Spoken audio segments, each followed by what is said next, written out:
Dramatic মনোলগের কি কি features আমরা এই পোয়েমটার মধ্যে পাচ্ছি সেটা একটু তোমরা বলো। From the beginning to the last line that we discussed in the previous class, এর মধ্যে তোমরা একটু দেখার চেষ্টা করো যে এখানে ড্রামাটিক মনোলগের কি কি ফিচার্স রয়েছে।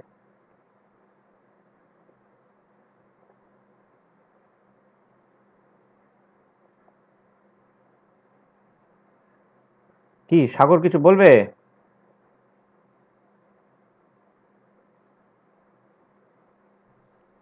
Hello, sir. হ্যাঁ বলো। Why did the poet said that suffered greatly? হুম হুম হুম হুম। ও আচ্ছা, এটা তুমি তুমি জানতে চাইছো যে suffered greatly. He said that sir he suffer. নমস্কার। হ্যাঁ দাঁড়া, আমি একটু এই কথাটা শেষ করে নিই। তাহলে হি suffered greatly, that means that the poet when he participated in the Trojan War that continued for 10 years. He said that he had to battle against or fight against his compeers, that is, the warriors who are equally powerful and skillful in warfare.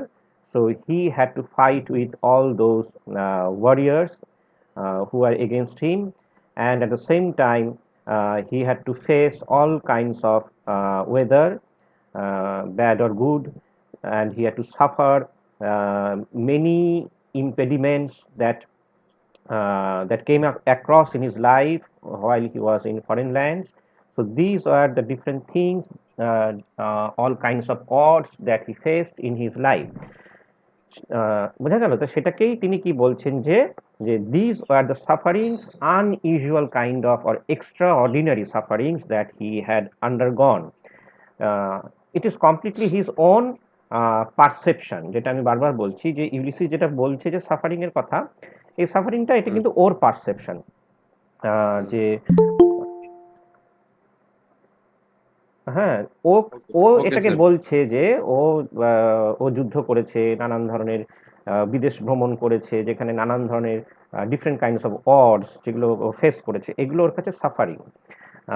ও এভাবে এটাকে explain করছে। সাফারিংকে সবসময় এভাবে দেখানো হয় যে যে someone who suffers, যে gains much knowledge or more knowledge than people who do not suffer. So you must suffer to gain knowledge. Without suffering, you cannot gain knowledge. As Ulysses, he proclaims himself as a man of knowledge because he suffered. So this was the only reason that he puts forward to represent himself as a man of knowledge, a man who is in pursuit of knowledge. So why he is a man of knowledge? Because he has suffered a lot. He has suffered a kind of or he has undergone some kind of unusual experiences, uh, some kind of miseries which are not common to general people.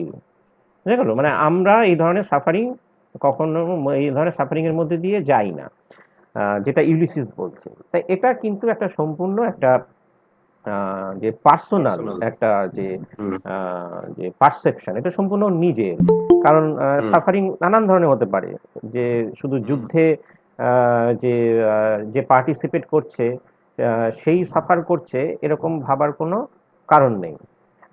যে খুব ordinary পিপলদের যে তাদের যে every day life, সেই everyday লাইফে যে struggle থাকে, সেখানেও কিন্তু প্রচন্ড সাফারিং থাকে। যেটা আমরা যদি অন্যভাবে ভাবি তাহলে দেখব যে যে শুধু যেটা আমাদের কাছে সবসময় প্রজেক্ট করা হয় যে soldiers, army, they suffer a lot because they fight.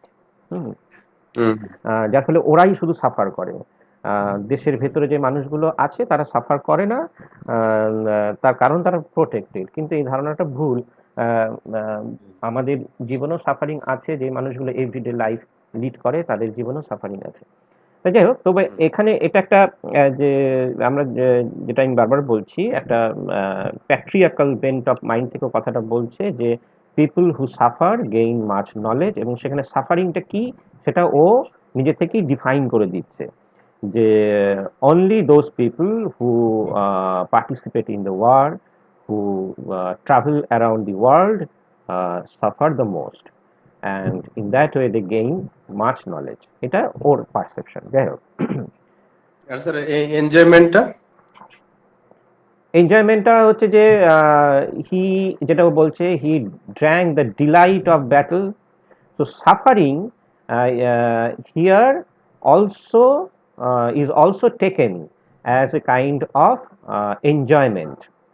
So people who suffer also gains enjoyment. So that is a kind of superior kind of enjoyment.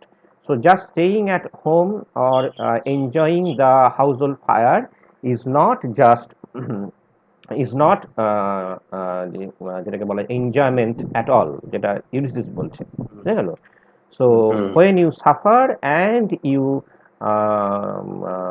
overcome all those sufferings, you win at the end of all these things, then you will gain a kind of a joy, and that is a superior kind of joy. এটাও বলছে যে যারা suffer করে তারাই কিন্তু প্রকৃতভাবে জীবনকে উপভোগ করে, এটাই ও বলতে চাইছি। সেই জন্য কথাটা বলছে drank delight of battle, gaining knowledge, participating in the war.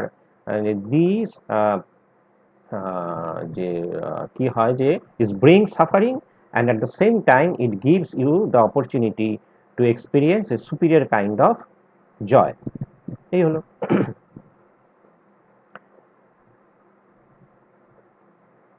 আচ্ছা, তাহলে ওই থ্যাংক ওই ইউ স্যার। হ্যাঁ হ্যাঁ, তাহলে দেবপ্রিয়া কিছু একটা বলছিল।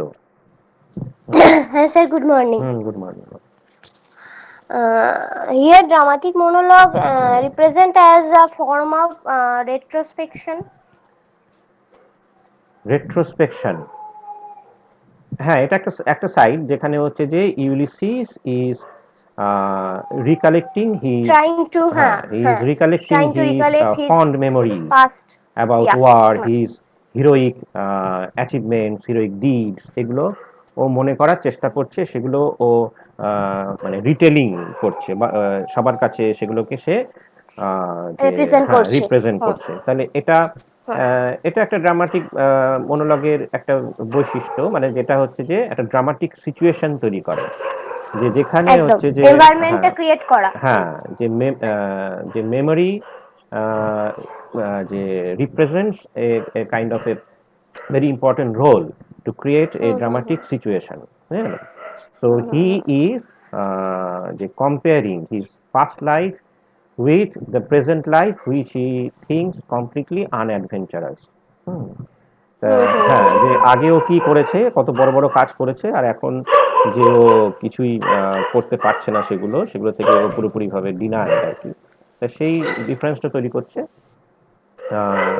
And at the same time he is also যে হোপফুল অ্যাবাউট হিজ ফিউচার, সেটাকেও ও বলছে যে ওই ওর যে ক্রুম্যানদেরকেও বলছে যে let us resume our journey. So life has many things to offer us. যে স্টিল এইটাও যে চিন্তা করছে, যে তার মানে এখানে যে পাস্ট, প্রেজেন্ট অ্যান্ড ফিউচার যে একই সঙ্গে কিন্তু ক্রিস ক্রস করছে, এটা কিন্তু একটা ড্রামাটিক সিচুয়েশন তৈরি করার একটা বৈশিষ্ট্য, যে একটা ক্যারেক্টারকে খুব যে লিভিং করে, যেটা ড্রামাতে হয়। হ্যাঁ, সেটা রয়েছে অবশ্যই।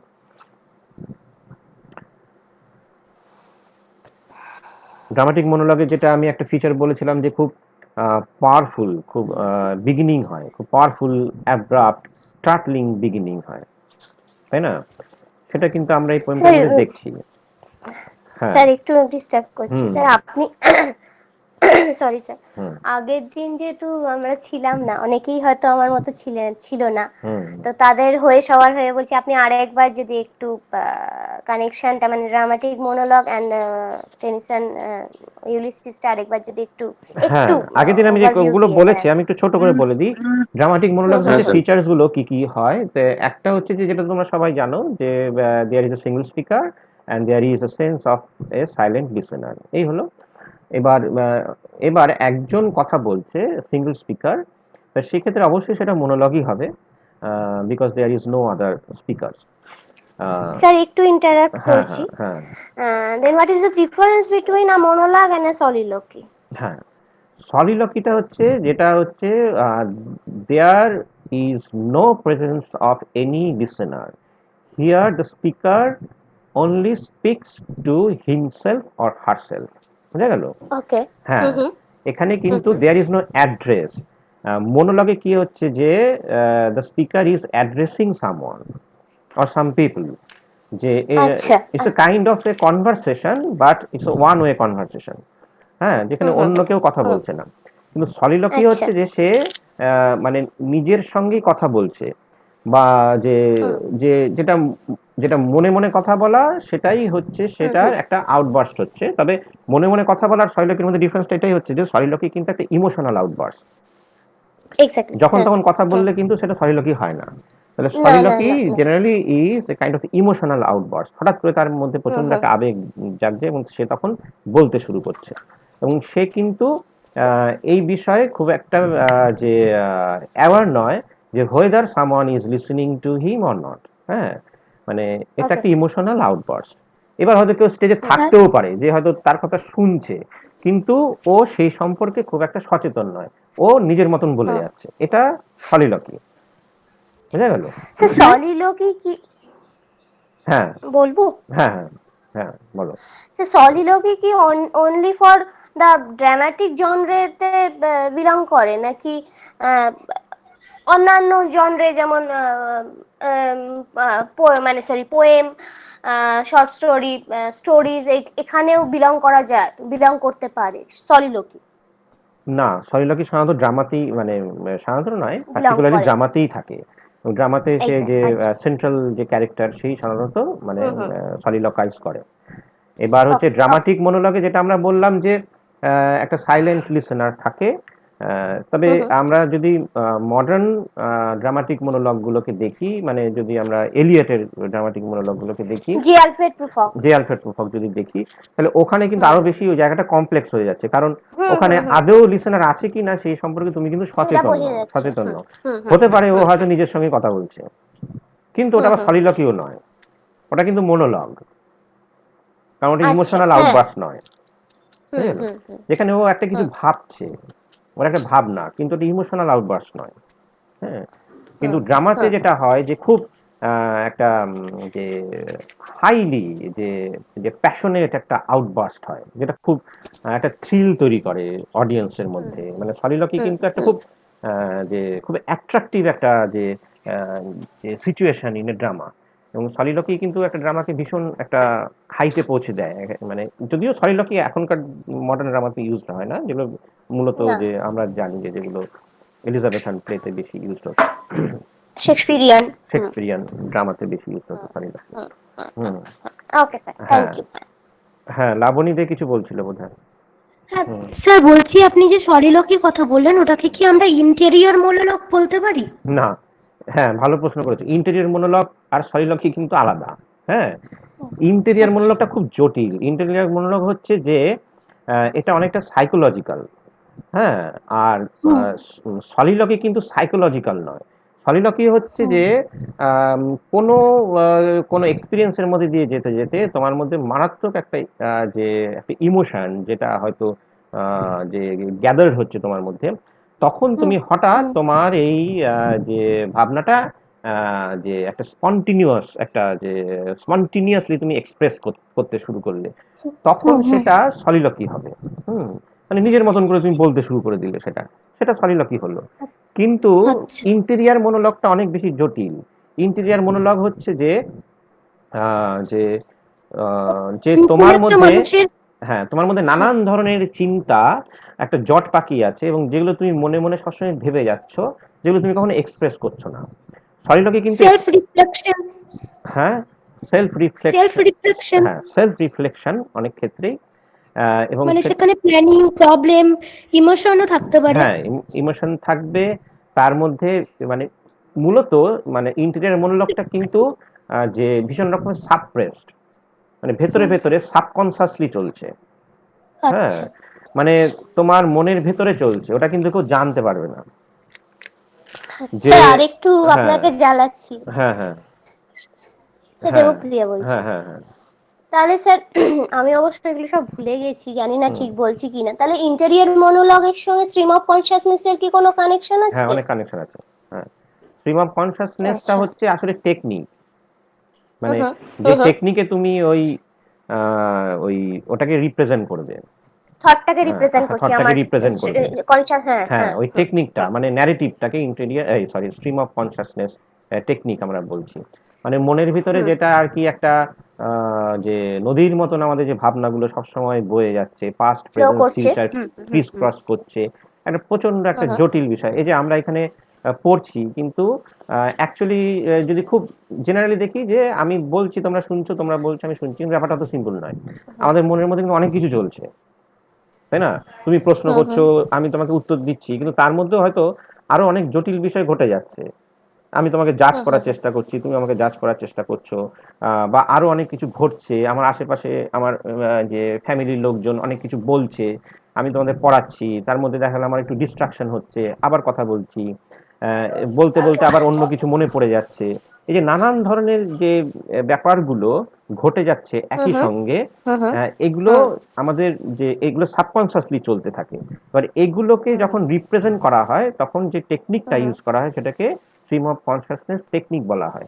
এবং এই যে স্রোতের মতন হুম ভাবনাগুলো ভেতরে ভেতরে বয়ে যাওয়া আর কি, যে অসংখ্য ভাবনা হুম একসঙ্গে চলতে থাকা, এটাকে একটা স্ট্রিমের মতন, যেটাকে বলা হচ্ছে স্ট্রিমের মতন বয়ে চলছে, সেটা স্ট্রিম অফ কনসাসনেস, যেটা সম্পর্কে আমরা কেউই মানে যেটা এক্সটার্নাল কোনো রিপ্রেজেন্টেশন হয় না, যার ফলে বাইরে থেকে কেউ ওটা বুঝতে পারে না। আচ্ছা। হ্যাঁ, মানে আমি হুম যেটুকু বলছি হুম তুমি সেটুকুই বুঝতে পারছো। কিন্তু বলাটা সব হুম নয়। হুম কারণ তার ভেতরে আরো অনেক কিছু যেগুলো আমার থেকে গেল, যেগুলো আমি চলছে। বললাম না আরকি। বা হুম বলা হুম হুম সম্ভবও নয়। সেই হুম হুম জায়গাটাই হচ্ছে ওই স্ট্রিম অফ কনসাসনেস, যেটা আমাদের মনের মধ্যে সবসময় চলে যাচ্ছে। আম হুম। ওকে হ্যাঁ, ওকে। হ্যাঁ, হুম হ্যাঁ। তা এগুলো অনেক জটিল বিষয় যেগুলো মডার্ন লিটারেচারে আসছে। কিন্তু আমরা যেখানে পড়ছি ভিক্টোরিয়ান লিটারেচারে সেই কমপ্লেক্সিটি তখনো সেভাবে তৈরি হয়নি। হ্যাঁ সুমিতদা, হ্যাঁ, বলছি আমি একটা কথা বলছি, হ্যাঁ, হ্যাঁ, সেটা বলো, হচ্ছে বলো।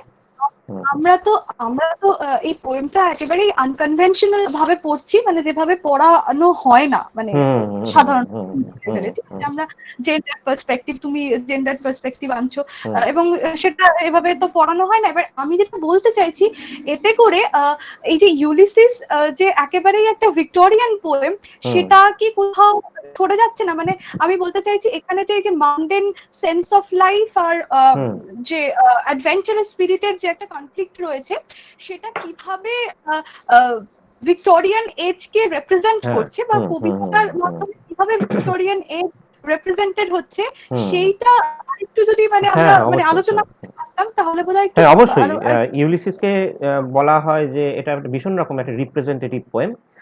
কারণ ভিক্টোরিয়ান রিপ্রেজেন্টেটিভ। এজকে আমরা জানি যে ভিক্টোরিয়ান এজ ইট ওয়াজ যে ডমিনেটেড বাই যে pursuit of knowledge, pursuit of যে এক্সপ্লোরেশন। আমরা জানি সে সময় প্রচুর নতুন নতুন দেশ এক্সপ্লোর হচ্ছে, যে এবং বিশেষ করে যে ইংলিশ পিপলরা they are spreading everywhere, making colonies in different lands. যার ফলে তার কিন্তু এবং ইন্ডাস্ট্রিয়ালাইজেশন সে সময় হচ্ছে, সায়েন্টিফিক যে যে নলেজ, হ্যাঁ, ডিসকভারি যেগুলো হচ্ছে, তার কিন্তু একটা মারাত্মক প্রভাব এই পোয়েমটার মধ্যে রয়েছে। সেজন্য টেনিসনকে অনেক সময় বলা হয় মানে he was the voice of London, এবং ভয়েস অফ দ্য ভিক্টোরিয়ান যে এজ।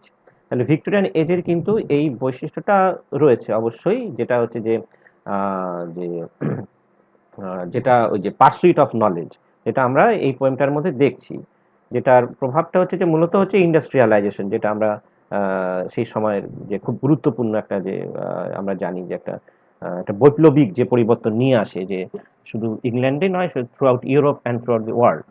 তার একটা কিন্তু প্রভাব এখানে রয়েছে। তার কারণ হচ্ছে যে যেটা নবনীতা বললো যে ভিক্টোরিয়ান এজের, যদিও ভিক্টোরিয়ান এজের মধ্যে একটা বৈপরীত্য রয়েছে, মানে একই সঙ্গে যে ভীষণ রকম একটা পজিটিভ, যে পজিটিভলি ভীষণ দেখা হতো যে আরো বেশি করে জানবো, সায়েন্টিফিক নলেজকে বেশি করে গুরুত্ব দেওয়া হতো, যেটাকে আমরা বলি যে ইউটিলিটারিয়ান ফিলোসফি। মানে যেখানে সায়েন্স, টেকনোলজি এগুলোকে ভীষণ রকম ভাবে গুরুত্ব দেওয়া হচ্ছে। আবার একই সঙ্গে বিপরীত ধারণাটাও যে রয়েছে, যেগুলো আমরা ডিকেন্সের নভেলের মধ্যে পাচ্ছি, যেখানে এগুলোকে ভীষণ রকমের ক্রিটিসাইজ করা হচ্ছে। তো যাই হোক, তা সেই স্পিরিটটাকে কিন্তু এখানে ধরা হয়েছে। এবং ইউলিসিসকে তো আমরা সবসময় জানি, মানে Ulysses is always represented as a man of spirit, এবং সেই কারণেই কিন্তু টেনিসন ইউলিসিসকে এখানে নিয়ে আসছেন। কিন্তু যেহেতু টেনিসন মানে তিনি তো একজন গ্রেট পোয়েট, যার ফলে কখনোই একটা ক্যারেক্টারকে এত যে টিপিক্যালি রিপ্রেজেন্ট তিনি করতে পারেন না, কারণ আমরা দেখছি যে ওর যে how he represents his son, his subject, his wife, এবং সেই জায়গাটায় কিন্তু এই ক্যারেক্টারটা একটু ধরা খেয়ে যাচ্ছে, যে মনে হচ্ছে যে যে ও যতটা নিজেকে একজন যে ম্যান অফ গ্রেট অ্যাডভেঞ্চার হিসেবে রিপ্রেজেন্ট করার চেষ্টা করছে, এর মধ্যে কোথাও একটা যে যে একটা চালাকি থেকে যাচ্ছে, যেখানে আমরা বুঝতে পারছি যে মানে যেটাকে আমরা দেখছি যে ইউলিসের মধ্যে একটা সিনিক্যাল নেচার রয়েছে। এটা খুব ইম্পর্টেন্ট দিক, সিনিক্যাল নেচার। মানে ও যখন কথা বলছে বা অন্যদের সম্পর্কে কোনো কমেন্ট করছে, তার মধ্যে একটা ভীষণ একটা সিনিক্যাল একটা অ্যাটিটিউড কিন্তু রয়েছে, যার থেকে এই ক্যারেক্টারটাকে আমরা ধরতে পারছি। যার ফলে যেটা আমি আগের দিনও বলছিলাম, যে ড্রামাটিক মনোলগে যে ক্যারেক্টারকে রিপ্রেজেন্ট করা হয়, সেই ক্যারেক্টারটা কিন্তু খুব একটা সিম্পল ক্যারেক্টার নয়, ওর মধ্যে অনেক কমপ্লেক্সিটি থাকে, যার ফলে ইউলিসের ক্যারেক্টারের মধ্যে সেই জায়গাটাও রয়েছে। যার ফলে এটাকে দুরকম ভাবেই আমরা পড়ব। একদিকে হচ্ছে যে Ulysses as a man of spirit, as a man of adventure, a man who is in pursuit of knowledge, who criticizes people who stay at home, who live in the orthodoxical ideas, যে conventional orthodoxical ideas, সেগুলো নিয়ে তারা থাকে, they are not ready to explore new knowledge, সেই দিকটা অবশ্যই রয়েছে। এবং এই পোয়েমটা সেই কারণে এইভাবেই কিন্তু সেলিব্রেট করা হয়, মানে দিস পোয়েম অ্যাকচুয়ালি সেলিব্রেটস যে that spirit of accepting or exploring new knowledge. তা সেই জায়গাটা অবশ্যই পোয়েমটার মধ্যে রয়েছে, এবং সেটা খুব ভীষণভাবে রয়েছে। কিন্তু আরেকটি জায়গা, যেটা হচ্ছে তার যে সিনিক্যাল রিমার্কসগুলো, যেগুলো ইউলিসিস বারবার বলছে, এবং ওর যে চয়েস অফ ওয়ার্ডসগুলোর মধ্যে দেখছি যে একটা ভীষণ রকম একটা অ্যারোগেন্স রয়েছে, বুঝা গেল? এখানেই কিন্তু ক্যারেক্টারের মধ্যে একটা অ্যাম্বিগুইটি চলে আসছে, বুঝা গেল? একটা কমপ্লেক্সিটি চলে আসছে। তারপরে ইউলিসিস কিন্তু শুধুমাত্র যে a man of great spirit, a man of adventure, এইভাবে যদি আমরা দেখি তাহলে একটু সমস্যা হয়ে যাবে, কারণ কোনো কিছুই কিন্তু খুব একটা সিম্পল নয়। তাই আমাদের এটা বারবার বুঝতে হবে যে যখন আমরা কোনো কিছুকে রিড করব, তখন সবসময় আমাদের উদ্দেশ্য থাকবে যে সেটার মধ্যে যে কমপ্লেক্সিটি রয়েছে সেটাকে ডিসকভার করার। যদি সেটা আমরা না করতে পারি, তাহলে কিন্তু সেটা সঠিক রিডিং হলো না, মানে সেটা খুব সমস্যাজনক হয়ে যাবে। তার কারণ আমাদের সবসময় বুঝতে হবে যে truth is is not simple.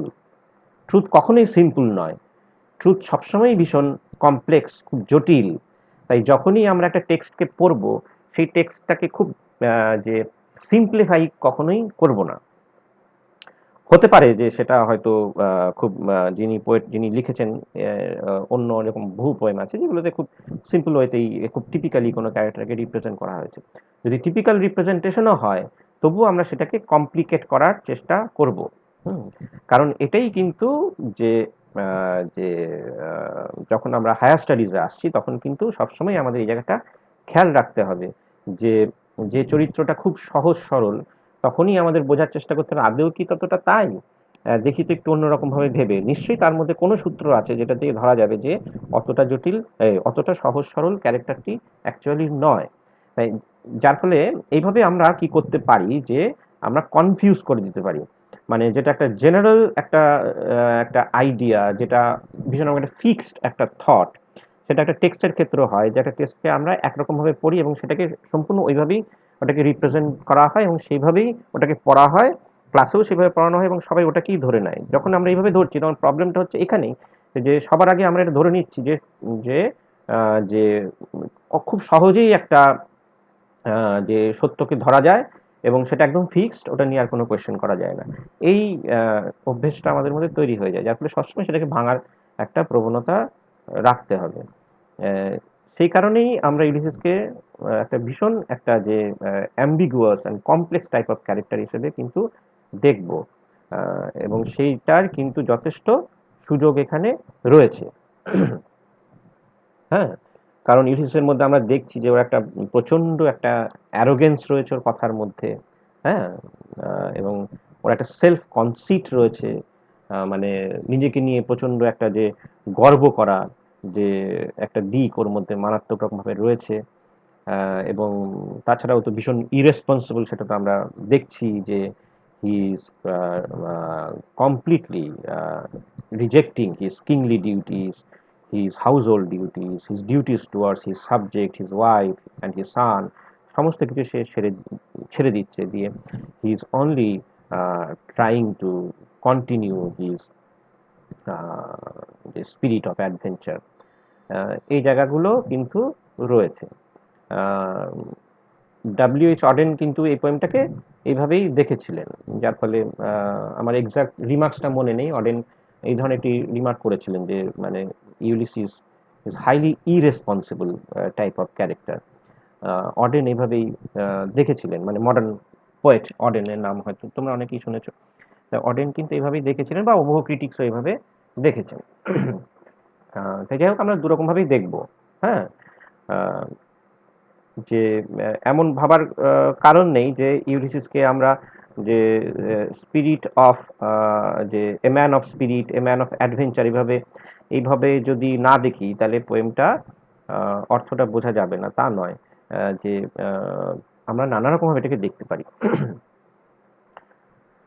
আচ্ছা, তাহলে যেটা বলছিলাম যে ড্রামাটিক মনোলগের এই যে যেটা ব্যাপারটা সাইলেন্ট লিসেনার থাকবে, আর যেটা মূল যে বিষয়টা যেটা আগের দিন আমি বলেছিলাম, যেটা ড্রামাটিক সিচুয়েশন সে তৈরি করবে। ড্রামাটিক এই কথাটা খুব ইম্পর্টেন্ট এখানে, যে ড্রামাটিক সিচুয়েশন তৈরি করবে, একটা কনফ্লিক্ট তৈরি হবে ক্যারেক্টারের মধ্যে, যে যে সে একটা ক্রাইসিসের মধ্যে দিয়ে যাচ্ছে, একটা ক্রিটিক্যাল সিচুয়েশনের মধ্যে দিয়ে যাচ্ছে। সেই রকম সময়ে সে সেই সময়ের মধ্যে সে মানে ক্যারেক্টারটা সেই সময় বিলং করবে, এমন একটা অবস্থা, এমন একটা সিচুয়েশন, যে সময় একটা প্রচন্ড একটা ক্রাইসিস চলছে তার লাইফে, বা সে একটা খুব ইম্পর্টেন্ট ডিসিশন নিতে যাচ্ছে, যেমন নাটকের চরিত্রে যেমন হয় আর কি। আর যেটা বললাম যে sense of action, sense of movement, এগুলো কিন্তু রয়েছে। হুম, যেটা আমরা দেখবো যে পরেই ও যে তার যে ক্রুম্যানদেরকে অ্যাড্রেস করছে, তার সানকে অ্যাড্রেস করছে, এবং তার সারাউন্ডিংসে যে সমস্ত রয়েছে সেগুলোকেও সে যে মেনশন করছে, দেয়ার লাইজ দ্য পোর্ট। যখন এইভাবে বলছে তখন মনে হচ্ছে যেন যে as if a drama is being performed, যে দিস ইজ মাই সান টেলিম্যাকাস, এই যে এইভাবে অ্যাড্রেস করছে। হুম, তার তার সাবজেক্টসদেরকে সে অ্যাড্রেস করছে। যার ফলে আমরা সামনে যেন ভিজুয়ালাইজ করতে পারছি যে as if there is a stage in which someone is some character is speaking. হ্যাঁ, এরকম আর কি, যে সিচুয়েশন একটা তৈরি করে, সেই জন্য এটাকে ড্রামাটিক মনোলগ বলা হয়।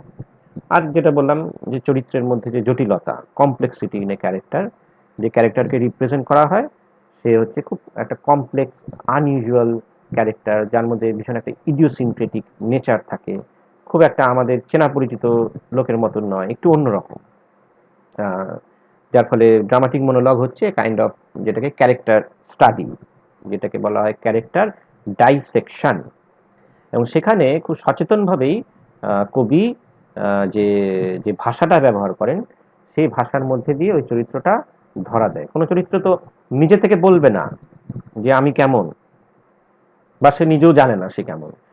তা তাকে আমরা বুঝি কি করে, যে তার যে শব্দ চয়নের মধ্যে দিয়ে, যে সে কিরকম শব্দ ব্যবহার করছে, এবং সেই শব্দের মধ্যে দিয়ে চরিত্রটা ধরা পড়ে যায়, যে যে মানুষটা তো খুব শর্ট টেম্পার্ড, বা যে ভীষণ ইগনোরেন্ট, বা ভীষণ অ্যারোগেন্ট, বা ভীষণ হুইমজিক্যাল, কি ভীষণ কৃপণ, এরকম নানা রকম আমাদের যে মনে হয় যে ভীষণ ন্যারো মাইন্ডেড, যে এইগুলো আমাদের মনে হয় কিসের মধ্যে দিয়ে একটা চরিত্রকে, আমরা তো সবাইকে কাছ থেকে দেখি না, তার কথার মধ্যে দিয়ে বোঝার চেষ্টা করি, তখন ওই কথার মধ্যে দিয়ে ধরা পড়ে যায় যে তার চারিত্রিক বৈশিষ্ট্যগুলো, যে বা ভীষণ পোলাইট তো, বা ভীষণ থটফুল, বা বেশ সুন্দর ভাবতে পারে, এরকম নানা রকম যে আমরা বোঝার চেষ্টা করি মানুষ সম্পর্কে, এগুলো কিন্তু তার কথার মধ্যে দিয়ে। সেই কারণে এখানে কথাটা খুব ইম্পর্টেন্ট, মানে সেই জন্যই ক্যারেক্টারটাকে দিয়ে কথা বলানো হয়। কবি কিছু বলেন না, তাকে দিয়ে বলান, কারণ তার কথার মধ্যে দিয়েই সে ধরা পড়ে যাবে। যে এটা হচ্ছে এক ধরনের ক্যারেক্টার স্টাডি আর কি, ক্যারেক্টার এক্সপ্লোরেশন। হ্যাঁ, মানে তোমরাও যদি এটা চেষ্টা করো তাহলে দেখবে যে তোমার আশেপাশে যে মানুষগুলো, তাদের কথাগুলোকে ধরার চেষ্টা করো, তাহলে বুঝবে যে যে মানুষগুলোকে যে তার চারিত্রিক বৈশিষ্ট্যগুলো বোঝা যায় যে সে কি ধরনের আর কি। তার চয়েস অফ ওয়ার্ডস এর মধ্যে দিয়ে ধরা যায়। তা সেরকম আর কি। সবসময় যে সেটা ঠিক হবে তা নয়, সেটা অনেক সময় ভুল জাজমেন্টও হতে পারে, কিন্তু অনেক সময় সেটা আমরা ওইভাবেই ধরার চেষ্টা করি, যেহেতু আর কোনো যে আর কোনো অ্যাপারেটাস তো আমাদের সামনে নেই, ওই ভাষাটাই আর কি আছে। তা I am A part of all that I have মেট, তা এই অবধি আমাদের হয়েছিল। তারপরে কি বলছে, yet all experience is an art. তো এখানে ও একটা মেটাফোর ইউজ করছে, yet all experience is an arch where through gleams that untraveled world. So however knowledge he gains uh, uh, traveling around the world, still it appears that there lies an unexplored sea of knowledge in front of him. So knowledge is, যেটা আমরা যে জানি যে it is ইনস্যাটিয়েবল, ওটা কোনোদিনই যে পূরণ হয় না, তা সেটাই এখানে বলছে যে knowledge is endless. So you have to put all your efforts and time to gain knowledge as much as possible, as it is endless, just like an endless sea. তাহলে এখানে যে ইমেজটা তৈরি করা হচ্ছে বা যে মেটাফোরটা তৈরি করা হচ্ছে, যে যে আর্চ, আর্চ দিয়ে কথাটা যে বলা হচ্ছে, আর্চ, যে ইমেজ অফ অ্যান আর্চ, এই আর্চটা কিসের আর্চ, যে ওই আর্চ লাইক যে ওই gateway which is built to commemorate the victory of a war, in honor of a king who won the battle. হয়ে গেল? তাহলে যে রাজা যুদ্ধে জয় করেছে, যুদ্ধ জয় করে ফেরার পরে সেই তার স্মৃতিতে বা তার যে সম্মানে কি করা হয়, যে একটা আর্চ লাইক গেট তৈরি করা হয়। হ্যাঁ, আর্চের মতন বাঁকানো যে গেটগুলো তৈরি করা হয়, ওই যেমন আছে না, ওই আমাদের এখানে যে ওই গেটওয়ে অফ ইন্ডিয়া, সেরকম আর কি। তা আর্চ লাইক গেট তৈরি করা হয়, সেটা ওই তার সম্মানে আর কি। কিন্তু এখানে বলছে যে এই যে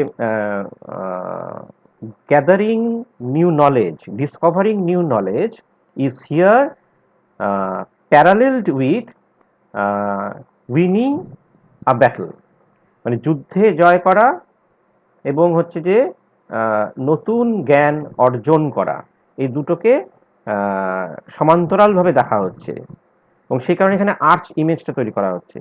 মানে just like an arch is established to pay tribute to the victorious king, in the same way the poet says that uh, when he returns back to his homeland, he feels that he has not yet achieved knowledge to his যে to his full satisfaction, যেটা তার মনে হচ্ছে। কারণ ওই আর্চের মধ্যে দিয়ে যখনই সে প্রবেশ করে, তখনই তার মনে হয় যে এখনো মানে একটা বিরাট জগৎ পড়ে আছে সামনে, যেটা এখনো আনএক্সপ্লোরড। তাহলে কি হচ্ছে যে এই আর্চটা হচ্ছে যে সেই রকম, যে দ্যাট মানে through which the person who is in pursuit of knowledge যে সিজ that horizon of knowledge which is which gets যে receded, যে যে তিনি যতই মানে এগিয়ে যান আর কি, ততই সেটা রিসিডস করে, ততই সেটা পিছিয়ে যায়। মানে এইভাবে কি হচ্ছে যে নলেজকে কখনোই ফুলি অ্যাকোয়ার করা যায় না। তাই সেই জায়গাটাই ও বলছে, yet all experience is an art where through gleams that untraveled world. So that untraveled world, that unexplored the sea of knowledge, um, which are yet to be explored by the king, that appears to him as an arch, which is to be uh, won, whose margin fades forever and forever when I move. তো যেটা বললাম, ওই যে মার্জিনটা আস্তে আস্তে, ওই হরাইজনটা আস্তে আস্তে ফেড করতে শুরু করে, যার ফলে কি হচ্ছে যে যে however he moves further, the margin or the horizon of knowledge, যে কি হচ্ছে যে it recedes.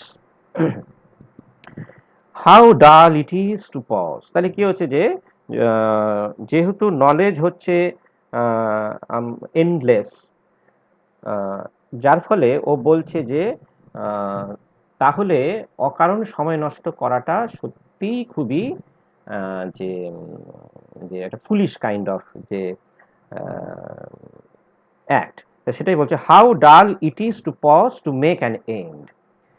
যে অনেকের মনে হতে পারে যে যেহেতু জ্ঞানের শেষ নেই, তাহলে আর ওটার পেছনে ছুটে লাভ নেই, তাই না? ওই যেটা ওই কি বলে, গুপি গাইন বাঘা বাইনের সেই, না গুপি গাইন বাঘা বাইন তো না, ওই যে ওই হীরক রাজা যেটা হীরক রাজার দেশে শিক্ষামন্ত্রী যেটা বলতো আর কি, জানার কোনো শেষ নাই তাই জেনে কোনো লাভ নাই। কিন্তু এখানে তা নয়, বলছে যে যেহেতু জ্ঞান অসীম, তাই কি করতে হবে যে আমাদের বসে থাকলে হবে না, যে we have to pursue knowledge as much as possible. So there is no benefit of staying at home. How dull it is to pause to make an end, to rust unburnished, to rust unburnished. তাহলে এখানে একটা war image তৈরি করা হচ্ছে, as he is a warrior, যার ফলে দেখা যাচ্ছে যে ও যে ওয়ার্ডসগুলো চুজ করছে তার সঙ্গে কিন্তু একটা কানেকশন আছে ওয়ারের। তাহলে just like a sword which gets rust when it is not used or left unused for a long time, মানে যখন মানে যুদ্ধ করার দরকার, কারণ যুদ্ধ না হলে কি হয় যে যে you lose your energy or your spirit of যে ফাইটিং, তাহলে সেগুলো তুমি হারিয়ে ফেলবে। তাহলে একই রকমভাবে কি হবে যে ওয়েপন্সগুলো জাঙ্ক হয়ে যাবে। তেমনি যদি তুমি জ্ঞানের চর্চা না করো, তাহলে কি হবে যে হঠাৎ করে আবার সেটাকে শুরু করতে পারবে না, যে অনেক সময় লাগবে। যেটা পড়াশোনার ক্ষেত্রে আমরা দেখি যে অনেকদিন পড়াশোনা না করলে আর সেটা নতুন করে আর শুরু করতে ইচ্ছে করে না, আবার বেশ কিছুদিন স্ট্রাগল করতে করতে তখন দেখা যায় আবার সেটা হ্যাবিটের মধ্যে চলে আসে। তা টু রাস্ট আনবার্নিশড, তাহলে কি হবে যে ওয়েপন্স বা সোর্ডকে সবসময় বার্নিশ করতে হয়, otherwise it gets it gets rusted. To rust unburnished, not to shine in use, as though to breathe were life. তাহলে ও কি বলছে, the people of his country, they live a life of a very ordinary man, to them as if to breathe were life. মানে শুধুমাত্র শ্বাস প্রশ্বাস নেওয়াটাই যেন তাদের কাছে জীবন। তাহলে ইউলিসিস এরকম মনে হতেই পারে, যেহেতু সে একজন ম্যান অফ অ্যাডভেঞ্চার, সে ঘরে বসে থাকার মানুষ নয়, তাহলে বাকি মানুষদের তার অলস বলেই মনে হবে। হ্যাঁ, তো কি বলছে, as though, that is as if to breathe were life, life piled on life were all too little.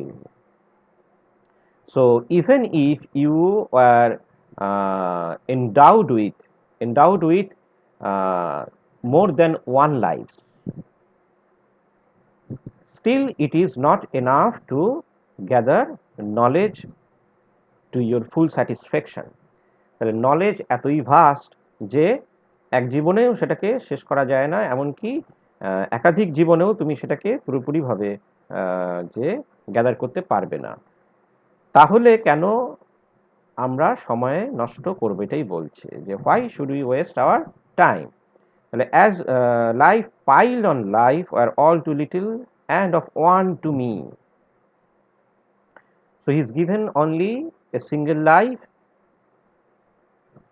and there remains a very short the time for him because he has become old, so little remains. So of a single life now little remains, but still he will utilize the rest of the years of his life to its full satisfaction. But every hour is saved from that eternal silence. Eternal silence, that means death, তাই তো? তাহলে eternal silence, এখানে একটা rhetoric রয়েছে, একজন বলছিল রেটরিকগুলো নিয়ে discuss করার। তাহলে ইটার্নাল সাইলেন্স বলতে এখানে স্লিপ বলা হচ্ছে, তাই তো? তাহলে এটাকে আমরা কি ফিগার বলবো? ইউফেমিজম। ইউফেমিজম, আচ্ছা। আর অন্য কিছু বলা যাবে? পেরিফ্রেসিস হতে পারে। হ্যাঁ, পেরিফ্রেসিস, তাই তো? পেরিফ্রেসিস হতে পারে। তার কারণ হচ্ছে যে যেহেতু যে দ্য পোয়েট ইজ ইউজিং যে মোর ওয়ার্ডস দ্যান নিডেড, ডেথ না বলে তিনি ইটার্নাল সাইলেন্স বলছেন, বেশি শব্দ ব্যবহার করছেন, তাহলে সেই ক্ষেত্রে এটা পেরিফ্রেসিস বা সার্কামলোকুশন, আবার এটা ইউফেমিজম হতে পারে, as he is avoiding harsh words. From that eternal silence something more, so every hour is to be saved from that eternal silence, that is death. So one should utilize each and every hour and utilize it to some positive task or deed, something more, a bringer of new things. So এই জায়গাটা খুব important যে new knowledge, new experience, these are all celebrated in this poem. যে নতুন কিছুকে জানা, নতুন কিছুকে যে অ্যাকসেপ্ট করার যে স্পিরিট, এটা কিন্তু খুব ইম্পর্টেন্ট একটা জায়গা। যে যে অর্থোডক্সিক্যাল যে প্র্যাকটিস থেকে বেরিয়ে আসার একটা যে প্রচেষ্টা, তাই তো? যেটা আমরা ওই যে নমিনিতার কথাতে আর কি, যে সেই জায়গাগুলো এখানে ধরা দিচ্ছে আর কি। এ ব্রিঙ্গার অফ নিউ থিংস। এবং তারপরে দেখা যাচ্ছে যে ওর কি মানে সাংঘাতিক একটা যে বিতৃষ্ণা রয়েছে আর কি, হ্যাঁ, যে ভয়ঙ্কর রকমের যে একটা যে মানে যে abhorrence towards all those people who are not leading a life like him, হ্যাঁ, যারা তার মতন এক্সপ্লোর করে না, who lack that spirit of accepting new knowledge. তাহলে সেই ধরনের মানুষদের প্রতি তার একটা ভয়ঙ্কর রকমের যে একটা যে অ্যাভোরেন্স রয়েছে, একটা মানে বিতৃষ্ণা রয়েছে। যে কি বলছে, and while it were for some 3 sons, এখানে ওর নিজের কথা বলছে, sorry, and while it were for some 3 sons to store and hoard myself. So he is really upset with the thought that he has only 3 years to live on earth. So it is a very short time to satisfy his desire for exploring new knowledge. সেজন্য ওর প্রচন্ড একটা ক্ষোভ তৈরি হচ্ছে, সেজন্য কথাটা বলছে and while it were, so he is as if cursing his life for some 3 sons. 3 sons means 3 years. To store and hoard myself. To store and hoard what? Not storing and hoarding like ordinary people of his country, but storing and hoarding new knowledge. আর এটা আমরা জানি যে Ulysses as he was an epical hero, and that's why he was endowed with a kind of power to know about his life and death. হ্যাঁ, এই ইনফরমেশনটা ওর কাছে থাকে, মানে এটা আমরা এপিকে দেখি যে অনেক যে যেগুলো নোবেল ক্যারেক্টার তারা জানে যে তারা কবে মারা যাবে, বা অনেক ইচ্ছা মৃত্যু থাকে, ভীষ্ম যেমন ছিল সেরকম আর কি। তা তাদের মানে ওদের দেখা যায় যে এপিক্যাল যে ক্যারেক্টার আর কি, তাদের মধ্যে কিছু সুপার হিউম্যান লাইক যে পাওয়ার বা কোয়ালিটিস থাকে, এবং সেটার কারণে কিন্তু ও জানে যে ও আর 3 বছর বাঁচবে। And for some 3 suns to store and hold myself, and this grey spirit yearns in desire. So this grey spirit, again এখানে grey spirit একই রকম একটা rhetoric ইউজ হচ্ছে, grey spirit that is old age. Grey spirit yearning in desire to follow knowledge like a sinking star. খুব significant line, এটা আমরা জানি যে পোয়েমটার মধ্যে বেশ কিছু লাইনস আছে যেগুলো অলমোস্ট প্রভার্বিয়াল, যে অনেকে আমরা এই কথাগুলো বলি, অনেক হয়তো জানিও না যে এই পোয়েমে বিলং করে। Two follow knowledge like a sinking star, তাহলে কি হচ্ছে, নলেজকে পার্সুইং নলেজ, তার সঙ্গে সিঙ্কিং স্টারকে যে কম্পেয়ার করা হচ্ছে, যে to follow knowledge like a sinking star. তাহলে সিঙ্কিং স্টারকে কি করা যায়, যে তাকে কখনোই you cannot catch a sinking star. হ্যাঁ, সিঙ্কিং স্টার যেটা হচ্ছে যে ওই তারা খসা যেটা হয়, যে ওই মিটিওর গুলো যেগুলো তখনকার দিনে মনে করা হতো যে এই যে সিঙ্কিং স্টার বলতে তো তখন আর মিটিওর ভাবা হতো না, ওটাকে স্টারই ভাবা হতো, যে ওরা মনে করতো যে স্টার্স দে গেট রেস্ট, যে কি হয় যে ডিউরিং দ্য ডে, এবং সেখানে কি হয় যে ওই দিগন্তের ওই পারে তারা রেস্ট নেয়, they take bath and they take rest, and at night they again rises in the rise in the sky. এটা একটা সেই সময়ের একটা বিলিফ ছিল আর কি। তাই তারা খসাকে তারা মনে করতো যে তারাগুলো আসলে ঘুমোতে যাচ্ছে, কি বিশ্রাম নিতে যাচ্ছে আর কি। তা সেই তারাকে তো ধরা যায় না, ওই ডানের যে কবিতাটা আছে, to catch a falling star, falling star can never be যে কট, তুমি ধরতে পারবে না তাকে। It's a kind of a endless, futile attempt. But at the same time, this futile attempt offers a kind of a thrill. যেই থ্রিলের কারণে কি হয় যে যে কারণে হিউম্যান সিভিলাইজেশন আর কি এখানে যে they are always in pursuit of knowledge, যেটা সবসময় আমাদেরকে হন্ট করে, যদিও সেটাকে পুরোপুরিভাবে পাওয়া যায় না। To follow knowledge like a sinking star. So this is the motto or goal of the life of Ulysses. He has completely decided that this should be the only motto of a man of spirit, to follow knowledge like a sinking star beyond the utmost bound of human thought. So he has that desire or ambition to move forward or to go beyond the knowledge which has been acquired by mankind so far. তাহলে এতদিন মানুষ যেটুকু knowledge সে gather করেছে, ও সেটাকে অতিক্রম করবে, দিন নতুন কিছু সে জানবে। The beyond the utmost bound of human thought. So that region, that horizon which has been a horizon of knowledge that has been achieved by mankind, that should be crossed. এটাই ওর জীবনের অ্যাম্বিশন। দিস ইজ মাই সান, এই যে এখানে আবার আমরা দেখছি dramatic মনোলগের একটা যে ফিচার খুব ভিজিবল হচ্ছে, this is my son, he is addressing his son, যেখানে ড্রামাটিক সিচুয়েশন তৈরি হচ্ছে, একটা সেন্স অফ যে মোশন যেখানে তৈরি হচ্ছে। This is my son, my own Telemachus, to whom I leave the scepter and the isle. So scepter here means এখানে metaphor হিসেবে ইউজ হচ্ছে, that is kingly duties, and the isle, that is the people of the island of Ithaca, well loved of me. এই যে particular যে ফ্রেজটাকে যদি আমরা analyse করি তাহলে দেখব যে ইউলিসিসের অ্যারোগেন্স কিভাবে রিভিলড হচ্ছে।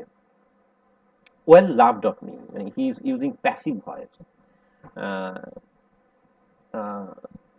He could say that I love him too much, তাই না? এটা বলতে পারতো, কিন্তু তা বলছে না। ওয়েল লাভড অফ মি, কারণ আমরা জানি যে প্যাসিভ ভয়েসে কি হয়, যে the role of the subject, the doer, that becomes less important. হ্যাঁ, সেটা প্যাসিভ হয়ে যায়। যে আমাদেরকে যখন বলা হয় যে এটা কে ভেঙেছে, তখন আমরা বলি না যে আমি ভেঙে ফেলেছি, তখন আমরা বলি যে ইট হ্যাজ বিন ব্রোকেন, এভাবে বলি। যে প্যাসিভ ভয়েসে আমরা তখন বলি, তার কারণ হচ্ছে যে আমরা আমাদের যে ইনভলভমেন্টটা সে কাজের সঙ্গে, সেটাকে একটু ডিনাই করার চেষ্টা করি, বা সেটাকে একটু ডাইলিউট করার চেষ্টা করি। তেমনি এখানে বলছে যে well loved of me, as if he is doing a kind of a favour by loving his son. যেটা একটা favour. So he is a hero, he is honored and respected by all the people around the world. So he is a famous man. So such he is, মানে তখনকার দিনে তো celebrity ছিল না, এখনকার দিনে যেমন সেলিব্রিটি আর কি, মানে সেই সময়ের একজন খুবই ওয়েল নোন পার্সন আর কি, মানে যাকে সবাই রেসপেক্ট করে, ওয়ার্শিপ করে অ্যাজ এ গ্রেট হিরো। তাহলে সেরকম একজন মানুষ, যে সে যে তার সন্তানকে ভালোবাসে, এটাই একটা খুব বড় ব্যাপার আর কি। যে এত কিছুর পরেও সে নিজের সন্তানকে ভালোবাসে, তাই না? আমরা সেলিব্রিটিদের যেমন বলি বাবা, সে আবার নিজের বাচ্চাকে আবার স্কুলেও দিয়ে আসছে, এটা দেখে আমরা বলি যে বাবা, যে যে এটা ভাবাই যায় না, মানে যেন সে একটা ফেভার করছে। নিজের বাচ্চার যত্ন নিচ্ছে, যে এগুলো করে আমরা মনে করি যে যে আমি as if I am doing a favour, as I am a famous person, renowned person, I am a busy person, আমি খুব ব্যস্ত থাকি, যার ফলে আমার এগুলো আমি না করলেই পারি, কিন্তু তবু যে করছি এটা এক ধরনের একটা ফেভার করছি আর কি। তাহলে ইউলিসিসের মধ্যে সেই ধারণাটা রয়েছে, as if he is doing favour by loving his own son. যার ফলে এটা কিন্তু যে ওর এই যে his love for his son, it is not very much spontaneous. He is doing it just as a duty, or as if by he is doing a kind of a favor towards him. তো সে হচ্ছে well loved of me.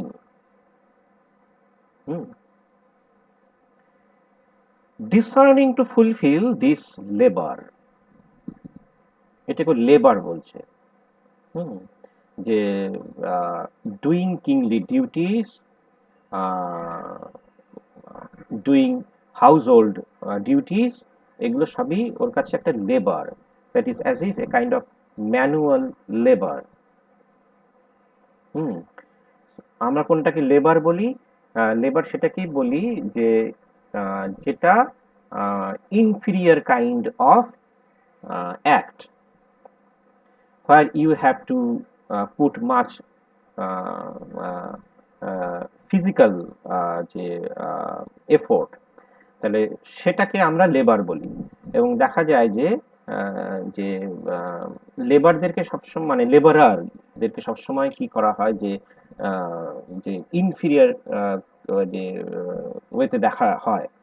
তাই এখানে কিন্তু সেই জায়গাটা রয়েছে, ও কিন্তু এটাকে লেবার বলছে, যে ও কিন্তু নিজের ডিউটিটাকে লেবার বলছে না। ও যেটা করবে, যে ওর যে অ্যাডভেঞ্চারাস যে স্পিরিট, সেটা কিন্তু ও বলছে এটা একটা প্যাশন, যে সেটাকে কিন্তু ও বলছে না যে এটা লেবার, কিন্তু ও হোমলি ডিউটিসটাকে লেবার বলছে। যে জায়গাটা খুব ইন্টারেস্টিং। তো ডিসার্নিং টু ফুলফিল দিস লেবার, তাহলে এই ধরনের যে কাজ, যে যে শ্রম আর কি, লেবারের বাংলা যদি আমরা বলি শ্রম, তাহলে এই শ্রমটাও ও দিতে পারবে। তাহলে শ্রমের কাজ আমরা সবসময় কাদেরকে দিই?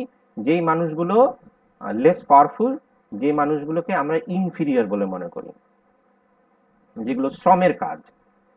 যে ঘর মোছা, বাগান পরিষ্কার করা, জামা কাপড় কাচা, এইগুলো হচ্ছে এগুলো আমরা সেই মানুষগুলোর উপর চাপিয়ে দিই যাদের উপর আমাদের একটা অধিকার আছে আর কি, মানে যাদের উপরে আমি আমার ক্ষমতা জাহির করতে পারি আর কি, তাহলে তাদেরকে আমরা বলে দিই যে যে এগুলো করো, এবং সেগুলো করে। আহ, সে এগুলোকে তার ডিউটি বলে মনে করে। তাহলে এগুলো হচ্ছে লেবার। তাহলে লেবার হচ্ছে সেটাই যে মানুষগুলোকে দিয়ে আমরা যে এমন কিছু কাজ করাই যেগুলোকে আমি ইনফিরিয়র মনে করি এবং সেই মানুষগুলোকেও ইনফিরিয়র মনে করি। তাহলে সেটা হচ্ছে লেবার। তাহলে এখানে আমরা দেখব যে একটা ইউলিসিসের একই সঙ্গে যেমন তার একটা যে self conceit, arrogance, and at the same time যেটা যে আহ, যে কি বলা যায় যে একটা সিনিক্যাল একটা নেচার ওর মধ্যে রয়েছে। The discerning to fulfill this labor by slow prudence to make mild a rugged people. Slow prudence. So his son is prudent, uh, and he is highly patient. হ্যাঁ? ও খুব ধৈর্যশীল, বুঝে গেল? তো ইউলিসিস অত পেশেন্ট নয়, তার কারণ হচ্ছে he is warrior, he is an explorer. তাহলে তারা কিন্তু যেহেতু সে খুব এনার্জেটিক পার্সন, যার ফলে কি হয় যে হি ক্যানট যে carry out such kind of duties patiently, যে এগুলো তার পক্ষে করাটা খুব কঠিন কাজ, কারণ এগুলো করতে গেলে তার পক্ষে অনেক ধৈর্য দিতে হবে, তাই না? যেমন ঘরে আমরা কি করি যে ওই বাচ্চা পড়ানোর কাজটা বাড়ির মহিলাদের দিয়ে দিই, মায়েরা করে, ও হোমওয়ার্ক করাও এই করাও এগুলো মায়েরা করে, তাদের উপর ছেড়ে দিই, কারণ আমাদের কাছে মনে হয় যে মানে পুরুষ মানুষদের কাছে মনে হয় যে এগুলো খুব যে খুব বোরিং জব, এগুলো করতে গেলে খুব খুব পেশেন্স লাগে। আহ, যে আমি এগুলো আহ, মানে এগুলো করার জন্য আমি আসিনি আর কি, বা জন্মাইনি, যার ফলে যে কারণ আমার অত ধৈর্য নেই। হুম আহ, যে আমি পেশেন্স দেখাবো একমাত্র সেই কাজে যে কাজগুলো খুব সুপিরিয়ার। যখন আমি পিএইচডি থিসিস লিখবো তখন আমি খুব পেশেন্স দেখাবো। হুম কিন্তু যখন নিজের বাচ্চাকে পড়াবো তখন অত পেশেন্স দেখাবো না। কারণ যে তখন সেই কাজগুলো কি করব যে আমার স্ত্রীকে দিয়ে দেবো, সেই কাজগুলো সে করবে এই কাজগুলো। তাই এই যে এইভাবে আমরা একটা ডিভিশন অফ লেবার তৈরি করছি, যে এই কাজগুলো আমি করব, এগুলো এগুলো যে কাজগুলো আমার যোগ্য নয় তাহলে সেগুলো আমি এমন মানুষের উপর অফার করব যেগুলো হচ্ছে যে যারা আমার থেকে ইনফিরিয়র বলে আমি মনে করি আর কি। So this labor by slow prudence to make mild a rugged people, তাহলে এই ধরনের রাগেড পিপলদেরকে মানে আনসিভিলাইজড পিপল, তাদেরকে সিভিলাইজ করা, তাদেরকে কন্ট্রোল করা, ম্যানিপুলেট করা, এগুলো মানে তার পক্ষে সম্ভব নয়। যে only his son Telemachus can do this because he is patient. আর কি বলা যেতে পারে যে he is responsible in doing all this kind of duties. And through soft degrees subdue them to the useful and the good. So to make all these people do uh, some useful works, হ্যাঁ সেটা একমাত্র possible যে টেলিমেকাসের পক্ষে, কারণ সে সেই পেশেন্সটা দেখাতে পারবে। Most blameless is he, এই যে এখানেও দেখা যাচ্ছে যে as if he is praising his son by saying that he is blameless, that is he is innocent। তাহলে তার ছেলে হচ্ছে ইনোসেন্ট, এই কথাটা সে বলছে, তার মানে কি ও কি বলতে চাইছে যে ও নিজে ইনোসেন্ট নয়?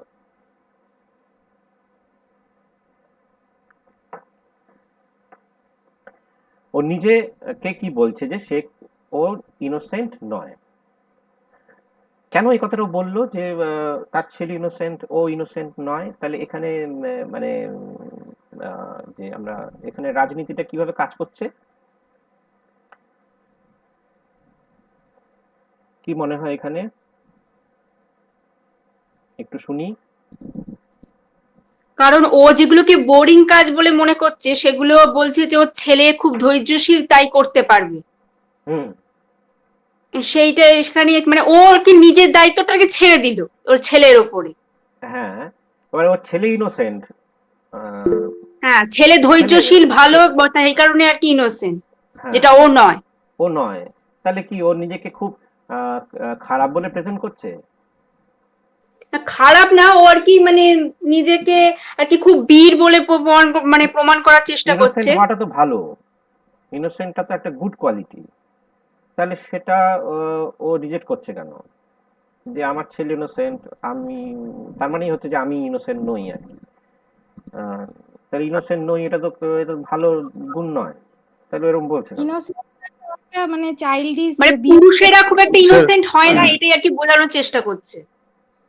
That people, those who are innocent, they cannot face difficulties in their life. To face some problems in their life, we have to be very strong and very cruel kind of people, no? Maybe I think so. হ্যাঁ, Rashmita, Moumita একটা কথা লিখেছে, so can we say that Ulysses is emasculating his son? হ্যাঁ, একদম একদম ঠিক এটাই করছে। হ্যাঁ, আমি ওটা একটু পরে বলছি। হ্যাঁ, নবনীতা বলো। বলো নবনীতা। হ্যাঁ আমি ওটাই বলছিলাম। হ্যাঁ আমি সুমিতা, আমি এটাই বলছিলাম যে চ্যাট বক্সটা দেখতে, কারণ মৌমিতা দি ওর স্পিকারটা বোধহয় কাজ করে না, ঠিক আছে, ও ওই জন্য আচ্ছা ও আচ্ছা, লিখছে, তো হ্যাঁ ওই জন্য। হ্যাঁ, আমি মাত্র দেখলাম, এতক্ষণ ঠিক খেয়াল আছে, করিনি। হ্যাঁ হ্যাঁ হ্যাঁ একদম, মানে ও যেটা করছে যে যে কি হয় যে আমরা কিছু দায়িত্ব যেগুলো আমি মনে করি যে আমার যোগ্য নয়, কারণ এগুলো খুব একটা সুপিরিয়র কাইন্ড অফ জব নয়, তখন সেগুলো আমরা কি করি, যে দুর্বল মানুষ, দুর্বল কথাটা ভুল, মানে যাদেরকে আমি দুর্বল মনে করি, মানে দুর্বল সেই মানুষগুলো যাদের উপরে আমি আমার ক্ষমতা জাহির করতে পারি, তারাই দুর্বল আর কি। তাহলে সেই মানুষগুলোর উপরে আমি সেগুলোকে যে ইম্পোজ করে দিই।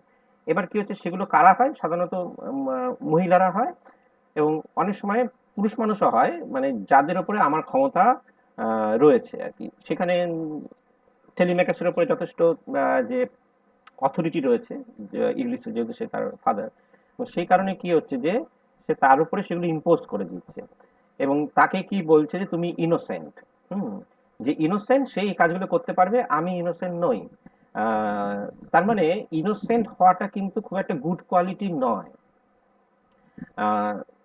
যখন তোমাকে বলা হচ্ছে যে ইউ আর ইনোসেন্ট, তার মানে কিন্তু তোমাকে অ্যাকচুয়ালি বলা হচ্ছে যে ইউ আর নট যে কেপেবল এনাফ টু ডু সাম যে নোবেল ডিউটিস, হ্যাঁ, যে সাম গ্রেট ডিউটিস, সেগুলো তুমি করতে পারবে না, কারণ তুমি ইনোসেন্ট।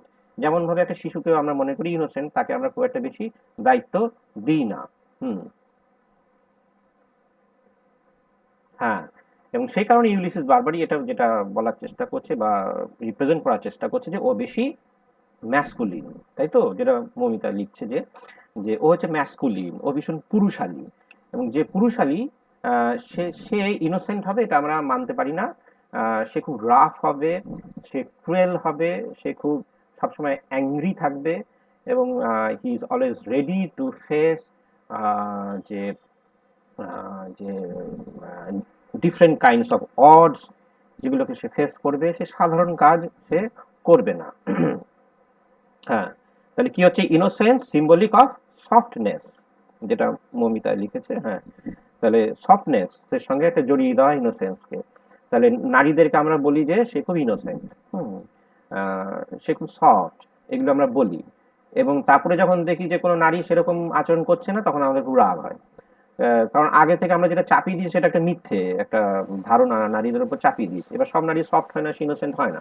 তাহলে কি হচ্ছে, যখন কেউ এরকম করে, তখন আমরা যেহেতু তাকে ক্যাটাগরির মধ্যে ফেলতে পারি না, তখন আমাদের খুব রাগ হয়। তখন আমরা বলি, একটা মেয়ে হয়ে আপনি এরকম বলছেন, একটা মেয়ে হয়ে আপনি গালাগালি করলেন, একটা মেয়ে হয়ে একটা ছেলের গায়ে হাত তুললেন, এগুলো তখন আমরা প্রশ্ন করতে শুরু করি, এবং তখন মনে করি যে এ মোটেও খুব একটা ভালো মানে মেয়ে নয় আর।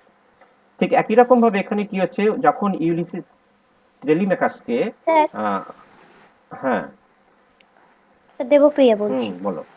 স্যার ইউলিসিসকে আমরা এখানে স্ট্র্যাটেজিকও তো বলতে পারি, কারণ ও স্ট্র্যাটেজিক্যালি ইনোসেন্সকে হাতিয়ার করে নিজের দায়িত্বকে জাস্ট স্ট্র্যাটেজি তো ইম্পোজ করে অবশ্যই, দিচ্ছে আরেকজন। এভাবেই তো মানে এটা অবশ্যই তো একটা স্ট্র্যাটেজি। স্ট্র্যাটেজিক্যাল মানে যে স্ট্র্যাটেজিক হয় সে জেনারেলি ইনোসেন্ট হয় না। হবে না তো তো সে, হ্যাঁ, তো সেই ক্ষেত্রে এই ডিফারেন্সটা আমরা দেখছি, যেহেতু ছেলেকে ইনোসেন্স বলে মানে বোঝাচ্ছে, কাইন্ড অফ ইনোসেন্সটা এখানে উনার রেসপেক্টে নেগেটিভ, তাই তো? হ্যাঁ একদম। এগুলো আমরা আমাদের ঘরের মধ্যে এই স্ট্র্যাটেজি গুলো চলে, আমরা দেখি যে কি হয় যে ছেলেরা বলে যে যখনই তাদের সন্তান জন্মায় তখন কি হয় যে মায়েরা সব কাজগুলো করে এবং বলে যে ছেলেরা এগুলো পারে না করতে, এবং বাড়ির মহিলারাও বলে যে এগুলো কি আর ছেলের দ্বারা হয়, এগুলো মেয়েরাই পারে। এবং মাও দেখা যায় যে বলে যে দাও দাও আমি করি, তোমার দ্বারা এগুলো হবে না, তুমি পারবে না, যে সেটা নিয়ে ক্রেডিট নিতে চায়। কিন্তু মুশকিলটা হয় যে সে বুঝতে পারে না যে এর মধ্যে একটা চালাকি আছে, মানে যখনই তুমি দায়িত্বটা নিয়ে নিচ্ছ তখন কি হচ্ছে যে সে অব্যাহতি পেয়ে যাচ্ছে সেখান থেকে, কারণ সেই ধরনের কাজগুলো সে করবে না। কিন্তু সে চাইলে করতে পারে, কারণ ছেলেরা সবই করছে। আমরা যখন একটা 5 স্টার হোটেলে যাই তখন আমরা দেখি ছেলেরা বিছানার চাদর পেতে দিচ্ছে, বালিশের ওয়্যার করে দিচ্ছে, তাই না? বদলে হ্যাঁ দিচ্ছে। বদলে দিচ্ছে, এত সুন্দর নিখুঁত ভাবে কাজগুলো করছে। তাহলে কি করে করছে? তাহলে পারে না, কথাটা ভুল। ঠিক এইভাবেই কিন্তু যে এইভাবে রাজনীতিটা চলে পিতৃতান্ত্রিক। তাহলে এখানেই ও সেই কথাটাই বলছে, এবং মোস্ট ব্লেমলেস ইজ হি, তাহলে মোস্ট ইনোসেন্ট, সে ভীষণ ইনোসেন্ট। তার কারণ হচ্ছে যে সে কখনোই কোনো বড় কাজ করেনি, কোনো গ্রেট ডিউটি সে করেনি, সেই কারণেই সে blameless innocent. Most blameless is he, centered in the sphere of common duties. যেহেতু সে কমন ডিউটিস এর মধ্যে সেন্টার থাকে, যে কনফাইন থাকে, সেই কারণে কি হচ্ছে যে ও ইনোসেন্ট থেকে যাচ্ছে। Decent not to fail in offices of tenderness. দেখুন, তাহলে এই যে টেন্ডারনেস, যে কথাটা মৌমিতা বললো, যে সফটনেস, তাহলে কিছু কাজ করতে গেলে খুব ধৈর্যের দরকার এবং একটা নম্রতার দরকার। তাহলে সেই কাজগুলো যে তার ছেলেই করতে পারবে, কারণ সে খুব সফট, সে খুব ইনোসেন্ট, বুঝে গেল? তাহলে এই ধরনের কাজের জন্য যেহেতু টেন্ডারনেসের দরকার, সফটনেসের দরকার, ডিসেন্সির দরকার, তাহলে সেইগুলো এই কাজে কখনো ফেল করবে না। and pay meet adoration to my household gods. এখানে আরো ইন্টারেস্টিং যে ইউলিসিস ইজ যে thinking himself much superior than the gods themselves. হ্যাঁ, মানে ওই, এবং এখানে ও যে এপিথেটটা ইউজ করছে হাউসহোল্ড, হ্যাঁ, যে দেবতারাও কি হয় যে খুব একটা কাজের নয়, কারণ তারা ঘরের মধ্যেই থাকে, ঘরের মধ্যে বসে তারা সেবা নেয়। তাহলে সেজন্য বলছে হাউসহোল্ড গডস, যে even gods are unadventurous because they also stay at home and enjoy the services of the people, they never do anything. তাহলে এখানেও সেই জায়গাটা কিন্তু এখানে বলা হচ্ছে। এখানে আমরা এটা দুরকম ভাবেই দেখতে পারি যে যে সেই সময়ে যেহেতু নিউ নলেজ, সাইন্টিফিক নলেজকে অনেক বেশি সেলিব্রেট করা হচ্ছে, এবং সেই কারণে যে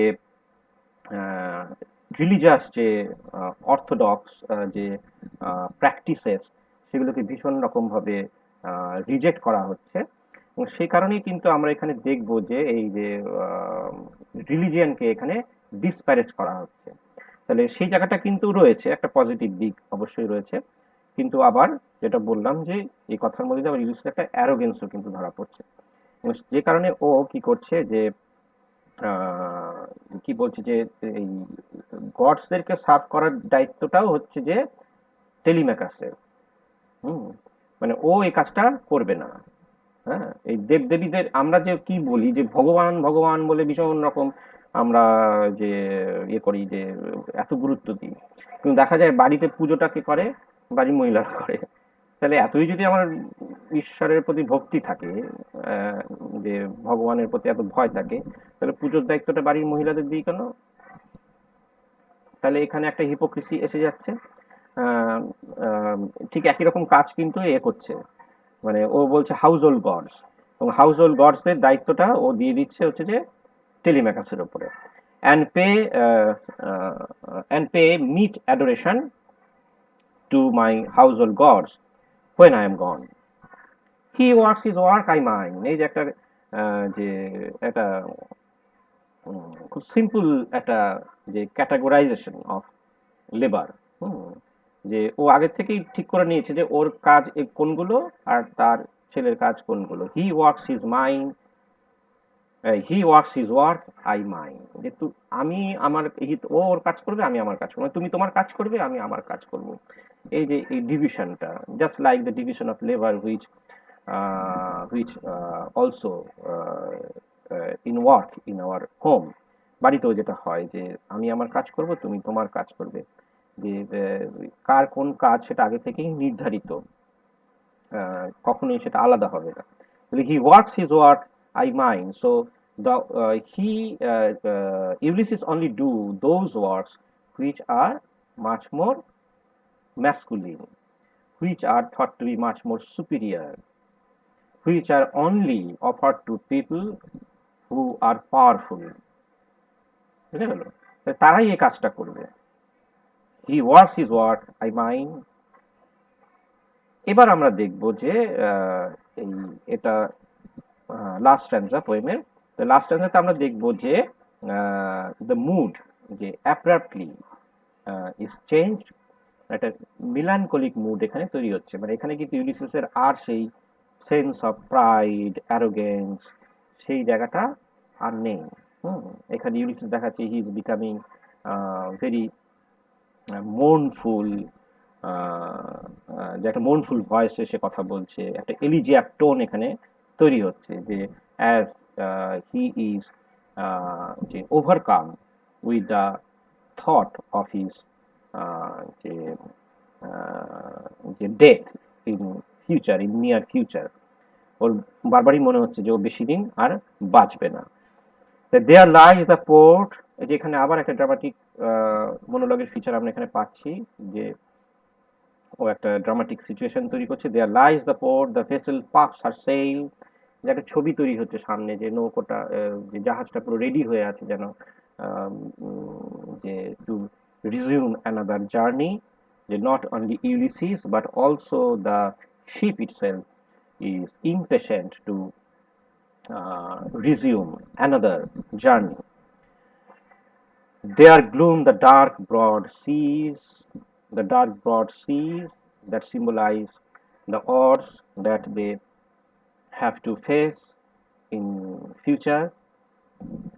My mariners, souls that have toiled and wrought and thought with me, that ever with a frolic welcome took the thunder and the sunshine, and opposed free hearts, free foreheads, you and I are old.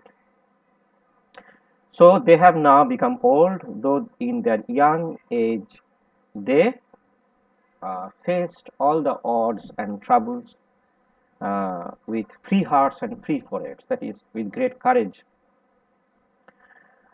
without thinking of their fate or death. Old age hath yet his honor and his toil. So though they have now grown old, but still they think that they have the honor which is associated with their age, and they can still execute many deeds. Death closes all, but something ere the end. Ere means before the end. So as death closes all, so we must do something noble before we surrender to it.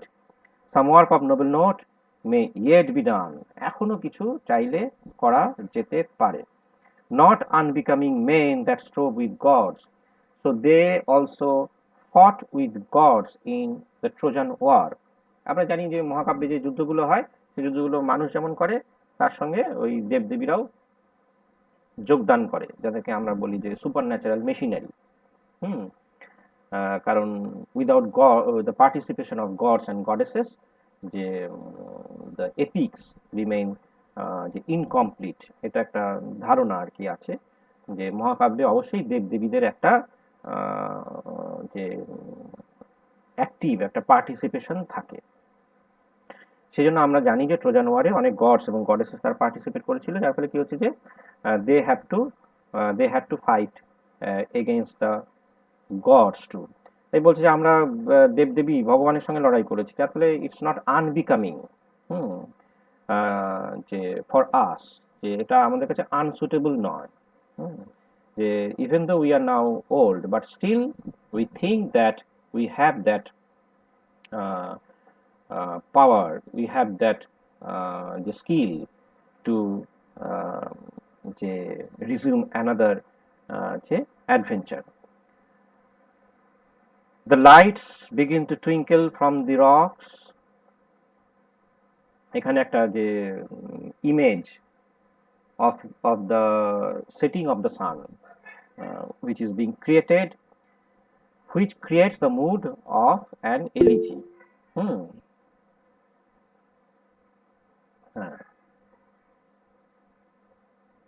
Not unbecoming, is it a litotes? হ্যাঁ, এটা লিটোটিস, তাই তো, not unbecoming.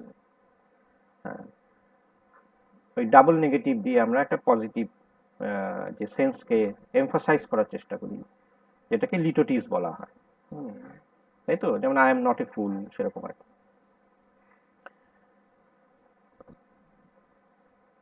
হ্যাঁ, তাহলে আমরা দেখছি যে elegiac mood তৈরি হচ্ছে, এবং setting of the sun that is being ইকুয়েটেড with the sense of death. হ্যাঁ, মানে he is almost on the verge of his death, যেমন ওই সন্ধে যখন নামে সূর্য ডোবার আগে যেমন হয় আর কি পরিবেশ, সেরকম একটা পরিবেশ এখানে তৈরি হচ্ছে। দ্য লং ডে ওয়েন্স, হ্যাঁ, দীর্ঘদিন শেষ হয়ে এসছে। This long day that represents the life of Ulysses, who has gathered much knowledge and experiences in his life, and that's why it is long.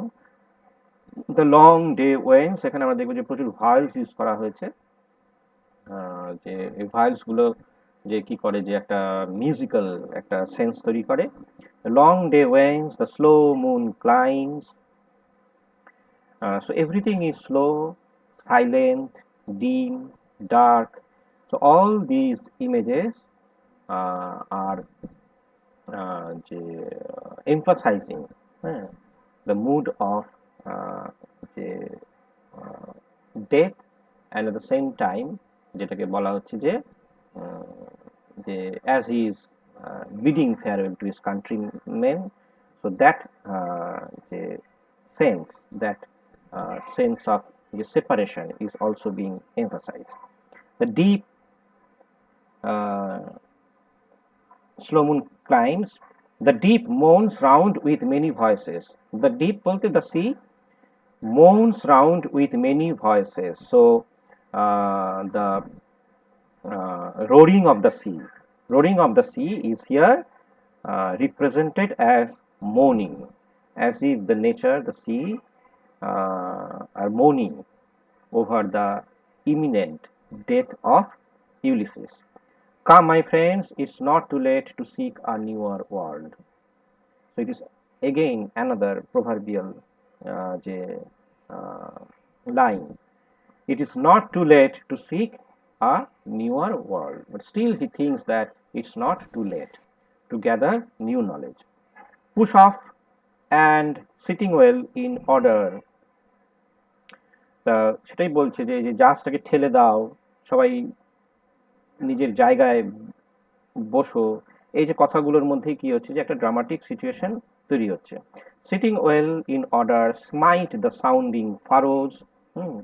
যে সাউন্ডিং, স্মাইট বলতে যেটা আঘাত করা, sounding, smite the sounding furrows, তাই না? এখানে ফারোজ বলতে কিন্তু যে ওই যে ফারোজ বলতে তো যেটা হচ্ছে যে ওই জমিতে যখন লাঙল দেওয়া হয় তখন যে একটা লাইন তৈরি হয়, হ্যাঁ, সেটাকে ফারোজ বলা হয়। কিন্তু এখানে ফারোজ বলতে ওয়েভস, এখানে ফারোজ বলতে ওয়েভস এর কথা বলছে। তো স্মাইট the sounding furrows, the roaring waves. মানে এখানে মনে করা হচ্ছে যে ওই যে জাহাজে যে ওই দাঁড় টানা হয় সেটাকে ওই জমিতে লাঙল দেওয়ার সঙ্গে মেলানো হচ্ছে আর কি, সেই জন্য এখানে ফারোস কথাটা ইউজ করা হয়েছে। The smite the sounding furrows, for my purpose holds to sail beyond the sunset and the baths of all the western stars, যেটা আগে বলেছিলাম যে ওই স্টার্সদেরকে তখন সেই সময় যে they were imagined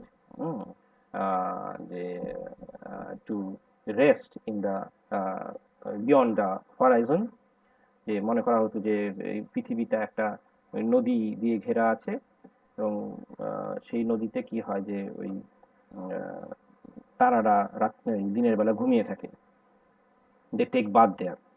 The baths of all the western stars, until I die, it may be that the gulfs will wash us down. It may be we shall touch the happy isles. So they may die, or they may get success in their effort, and finally they may reach the happy isles. Happy isles এটাও একটা যে সেই সময়ের একটা যে myth, যেটা মনে করা হয় যে হ্যাপি আইলস যে people great heroes who die, যে they take their another life in happy isles, হ্যাঁ, যেটাকে আমরা হেভেন মনে করি, সে সময় হ্যাপি আইলসটাকে তাই মনে করা হতো। দে ক্যান যে even reach there in the happy isles, that is the perfect land of happiness, যেটা এখানে বলা যেতে পারে, এই ইনফরমেশন যদিও তোমার পেয়ে যাবে বইতে, যে এই যে হ্যাপি আইলস এর এটা রেফারেন্সটা যেখানে রয়েছে সেটা হচ্ছে একটা ল্যাটিন একটা phrase, fortunate insuli, that means islands which were supposed to be the abode of the blessed after death, যে যারা blessed people তারাই একমাত্র সেখানে জায়গা পায়। they were supposed to lie somewhere beyond the straits of Gibraltar, যাই হোক,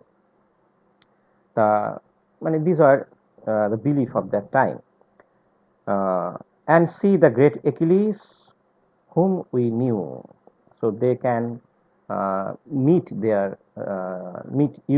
Achilles there, and Achilles আমরা জানি he was the greatest hero, the greatest Greek hero, তার সঙ্গে দেখা হতে পারে, whom we knew, though much is taken much abides. So again a highly optimistic line, মানে যেটা আমরা সবসময় পেসিমিস্টিক্যালি দেখে থাকি যে মাচ ইজ টেকেন, যে অনেক কিছুই হারিয়ে গেছে, সুতরাং আর যে পাওয়ার কিছু নেই, কিন্তু এখানে বলা হচ্ছে অনেক কিছু হারালেও এখনো অনেক কিছু পাওয়ার সুযোগ রয়েছে। মাচ ইজ টেকেন মাচ অ্যাবাইডস, যে much of their life has been যে দে পাস্ট দ্য যে prime time of their life, the greatest part of their life, but still they think that they have some years that they can make use for some noble purpose. The much abides, and though we are not now that strength which in old days moved earth and heaven, তাহলে সেই শক্তি এখন আর নেই, হ্যাঁ, youth and energy are gone, but still they are confident about their remaining strength and energy as they are heroes, যার ফলে সেটাই তাদেরকে একটা যে কনফিডেন্স দিচ্ছে আর কি।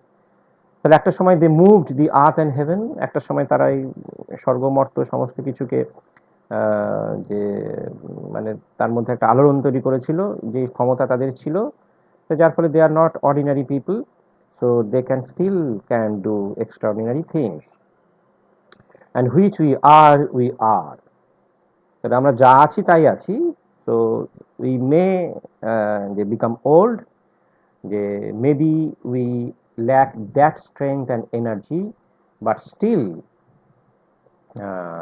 we have that same identity, যতই বুড়ো হই আর যাই হই, পুরুষ মানুষ তো, তাহলে তার ক্ষমতা চিরকালই একই রকম থাকে। ঠিক একই রকমভাবে রাজা বা পাওয়ারফুল পিপল তাদের এই যে এই রাইট, মানে এই অধিকারটা থেকে যায় আর কি। তো সেরকমভাবে ও সেভাবে একটা ডিক্লারেশন দিচ্ছে যে still they have that same identity because they are heroes, so they can do extraordinary things. আচ্ছা, but strong that which we are on equal temper of heroic hearts, so they still possess that heroic heart, so that nature is not faded, সেটা এখনো রয়ে গেছে। Made weak by time and fate, but strong in will. So they are physically weak.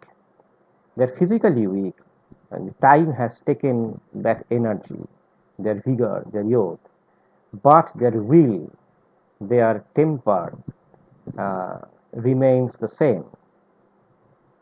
So strong in will, to strive, to seek, to find, and not to yield. তাহলে এটা তো আমরা সবাই জানি, হাইলি যে একটা যে অপটিমিস্টিক লাইন যেটা দিয়ে পোয়েমটা শেষ হচ্ছে, to strive, to seek, to find and not to yield. তাই তো, এটা একটা অলমোস্ট লাইক এ ক্লাইম্যাক্স এখানে এই এই সেন্টেন্সটা, যে এটাকে ক্লাইম্যাক্স বলা হয়, যেটা তোমরা নিশ্চয়ই জানো।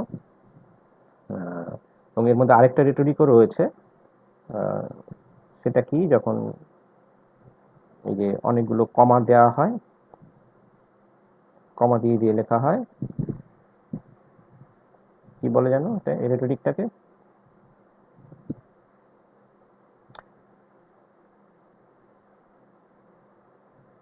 when repetitive use of ands are avoided,